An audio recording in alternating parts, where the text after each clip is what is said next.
There are renewed calls for drastic action to be taken to protect the public, in particular children, from mentally ill persons. The call follows an incident in Charlestown, St. Mary, where a 4-year-old girl was chopped in the head by a man believed to be of unsound mind. TVJ's Herman Green reports. Angry and distraught, words which are appropriate to describe residents of Charlestown in St. Mary on Friday morning, as news spread that a 4-year-old girl on her way to school was attacked by a man believed to be of unsound mind. He was wielding a machete. My information that she was chopped in the head. I'm not certain as to how serious it is at this stage, but I know that resident intervened, rescued her, and attempted to do serious injury to this man. The incident has also drawn the ire of the Office of the Children's Advocate, OCA. Children's Advocate Diane Gordon Harrison is particularly upset as it speaks to a recurrent problem affecting several groups in Jamaica.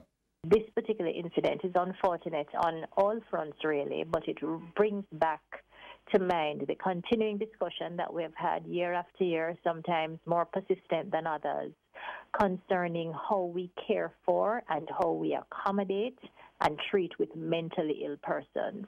The attacker was set upon by the residents, who not only beat him, but went to the house where he lives, destroying it and its contents.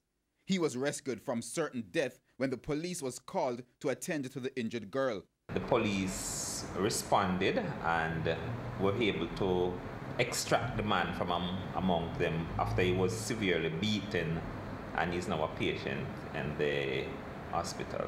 At this point, I'm unable to say his condition, but I am certain that he will be charged and taken before the court for them to make a decision as to his mental state and whatever follow-up treatment that is necessary to deal with this. Whenever a child, especially a very young one, is injured in a very serious way, or in fact at all, or negatively impacted, it is a cause for concern for the Office of the Children's Advocate. We too will join with the police in monitoring the situation, seeing what interventions can in fact take place. And we'll also reach out to the family of this child, who must be completely distressed and really would never have thought that they would have started 2018 in this very somber tone. Up to news time, our sources could only say that both the child and her attacker were still being treated at hospital. Herman Green, TVJ News.